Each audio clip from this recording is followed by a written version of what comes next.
शिक्षक मित्रमैत्रिणींनो, TET teachers eligibility टेस्टचा निकाल परीक्षा परिषदेनं नुकताच जाहीर केलेला आहे. mahatet.in या वेबसाईटवरती तुम्ही निकाल पाहू शकता आणि या निकालाच्या अनुषंगानं मित्रमैत्रिणींनो नमस्कार. महाराष्ट्र राज्य परीक्षा परिषद नेहमीच सावळा गोंधळाच्या भोवऱ्यामध्ये सापडलेली आपल्याला दिसते. मग तो TET असो, महाटेट असो, कोणतीही परीक्षा असो, इथं मात्र गोंधळ झाला नाही, असा दिवस जात नाही, अशी परीक्षा जात नाही. नंतर सारवासारव केली जाते, त्याच्यामध्ये पारदर्शकता आहे असं दाखवलं जातं, परंतु प्रथमदर्शनी मात्र इथं गोंधळ हा असतोच. नुकतंच महाराष्ट्र राज्य परीक्षा परिषदेनं TET mahatet.in या वेबसाईटवरती परीक्षा परिषदेने निकाल जाहीर केलेला आहे. सध्या वेबसाईटवरती लोड आहे, परंतु तुमचा निकाल तुम्हाला दिसेल, कारण इथं तेवढीशी तगडी सिस्टम आपल्याला इथं दिसत नाही आहे.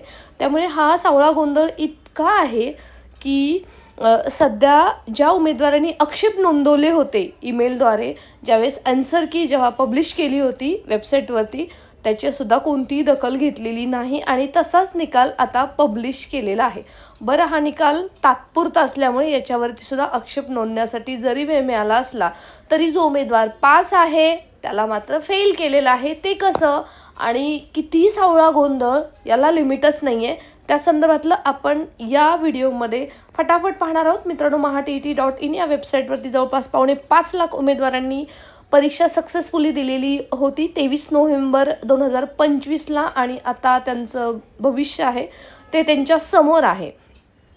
ते तुम्ही तुमचा निकाल पाहू शकता आणि याची जी वेळ आहे ती 16 जानेवारी सायंकाळी आणि याची जी वेळ आहे ती सायंकाळी 16 जानेवारी 6 वाजल्यापासून mahatet.in या वेबसाईटवरती उपलब्ध झालेला आहे. उमेदवारांनी स्वतः लॉग इन करायचं आहे, गुणपाडताळणी बघायची, आपली चेक करायची आहे आणि आपले आक्षेप नोंदवायचे आहेत. ही आक्षेप नोंदण्याची तारीख आहे 21 जानेवारी 2026 आणि सायंकाळी 6 वाजेपर्यंत ही वेळ आहे आणि याच्या अंतर्गत कोणताही ऑफलाईन अर्ज स्वीकारला जाणार नाही. त्यासाठी उमेदवारांनी लॉग इनमधूनच या वेबसाईटवरती जाऊन तिथं आपले आक्षेप नोंदवायचे आहेत.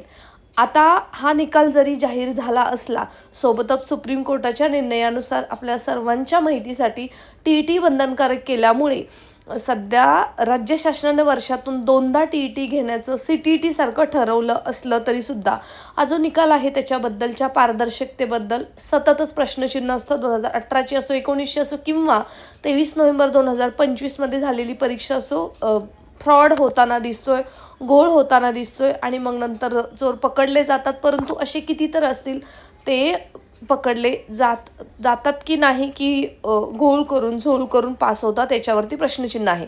बरेही उमेदवारांची बाजू. आता परीक्षा परिषदेचा सावळा गोंधळ काय आहे ते आपण पाहणार आहोत. मित्रांनो, चॅनलवरती नवीन असाल तर सबस्क्राईब करायचं आहे, नोटिफिकेशन ऑन करून ठेवा. शिक्षकाच्या हक्कासाठी, सन्मानासाठी मी ॲडव्होकेट प्राध्यापक वालुशा माने शिवयुनिटी फाउंडेशनच्या टीमसोबत सततच आम्ही शिक्षकांच्या प्रश्नावरती लढत आलेलो आहोत आणि हा जो कन्सर्न आहे पास नापास उमेदवारांचा, तो सुद्धा परीक्षा परिषदेच्या नक्कीच निदर्शनास आणून देऊ. नक्की गोंधळ काय आहे तो आपण पाहणार आहोत. त्याच्यासोबतच अजून एक उमेदवारांना सर्वांना एक रिक्वेस्ट आहे, जरी सध्या तुमचा निकाल दिसत नसला तरी वेट अँड वॉच. अजून आपल्याला वेळ आहे. 21 तारखेपर्यंत आपल्याला आक्षेप नोंदवायचे आहेत, 21 जानेवारी 2026पर्यंत. आणि ज्यांना ज्या उत्तराबाबतीमध्ये, प्रश्नाबाबतीमध्ये आक्षेप असेल त्यांनी मात्र नोंदवायला विसरू नका, कारण खूप महत्त्वाची परीक्षा आहे. आता एक नवीन निकालातला घोल कुठला आहे तो आपण पाहणार आहोत. बघा मित्रांनो, हा जो निकाल आहे तो अर्थातच मित्रांनो हा निकाल आहे तो मागच्या TETचा होता आणि त्याच्यानुसार जो TETचा निकाल आहे तिथं तुम्ही पाहू शकता एखाद्या उमेदवाराला 82 मार्क्स मिळालेले आहेत. TET असेल, CTET नियम काय सांगतो, 80 to 90 असतील आणि तो जर उमेदवार कॅटेगरीमध्ये असेल तर त्याला क्वालिफाईड म्हणून त्याच्या सर्टिफिकेटवरती येतं. हा बाय रूल आहे, ठीक आहे. जनरल कॅटेगरीसाठी 90 अबव मार्क्स लागत असतात. परंतु आता इथं मात्र काय झालेलं आहे, तुम्ही हे पूर्णतः डिटेल पाहू शकता. अचूक प्रश्नांचे एकूण गुण 150 आहेत, प्राप्त गुण 82 आहेत आणि इथं 55% टक्केवारी आवश्यक आहे, तर उमेदवाराला पात्र दाखवण्यात आलेलं आहे. आता जो दुसरा गोंधळ काय आहे, आता आपण हा जो निकाल पाहतोय तो आपण पाहतोय TET परीक्षेचा नुकताच यावर्षी जाहीर झालेला हा निकाल आहे. त्याच्यामध्ये या उमेदवाराची कॅटेगरी सुद्धा पाहू शकता तुम्ही, he is from NTB category आणि त्याच्यानुसार त्याचे हे डिटेल्स आपल्यासमोर दिसत आहेत. बघा, हा जो निकाल लागलेला आहे त्याच्यामध्ये 150 मार्क्स आणि भाषेमध्ये लँग्वेजच्या याच्यामध्ये त्यांनी पेपर दिलेला होता, TET 2चा पेपर, आणि त्याच्यामध्ये पात्रतेसाठी आवश्यक गुण आहे ते 83 लिहिलेले आहेत. असं अचानक काय झालं की परीक्षा परिषदेने नियमच बदलले, याचं उत्तर आपल्याकडे सध्या तरी नाही आहे. प्राप्त गुण 82 मिळालेले आहेत. मिळालेली टक्केवारी अर्थातच 54.67 आहे आणि आवश्यक टक्केवारी 55% आहे आणि शेअर आहे नॉट एलिजिबल. मित्रांनो, परीक्षा परिषदेनं पहिला यापूर्वीचा निकाल लावत असताना 82% ज्याला मिळालेले आहेत त्याला पात्र केलेलं आहे आणि 2025मध्ये कोणतीही नोटीस न देता आता मात्र 82 मार्क्स मिळालेल्या उमेदवारांना डायरेक्ट अपात्र केलेलं आहे. पात्र अपात्र याच्यामधला जरी फरक असला तरी त्याच्यानुसार उमेदवारांच्या भवितव्याचा प्रश्न आहे, नोकरीचा प्रश्न आहे किंवा त्यांना सक्तीची रिटायरमेंट 2027मध्ये घ्यावी लागणार आहे. आणि याचमुळे परीक्षा परिषदेपर्यंत प्रत्येकापर्यंत हा व्हिडिओ पोहोचवा, कारण हा जो गोंधळ आहे तो संपतच नाही आहे. आणि जर ह्यांनी असे नियम लावले तर त्यांनी अगोदर त्याची सूचना किंवा त्याच्याबद्दलची एखादं परिपत्रक त्यांनी काढायला हवं होतं, परंतु ते कुठलंही काढलेलं नाही आहे.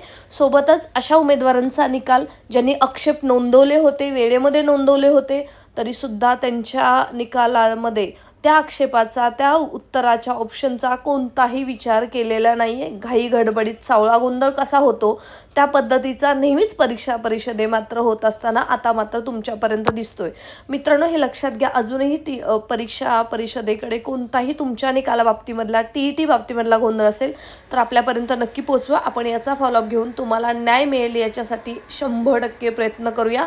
आणि आपलं व्हॉट्सअप टेलिग्राम जॉईन करा, या व्हिडिओच्या डिस्क्रिप्शन बॉक्समध्ये लिंक आहे, जेणेकरून तुम्हाला असेच महत्त्वाचे अपडेट्स मिळत राहतील. Stay connected. Thanks for watching. आणि हो, सर्वांना शेअर करायला विसरू नका. आता TET वर्षातून एकदा होत होती, आता इथून पुढे 2दा होणार आहे. त्यामुळे आपला हा जो आहे दबाव गट आहे किंवा आपले जी एकीचं बळ आहे त्याचं आपल्याला फळ मिळालंच पाहिजे आणि मिळेलच.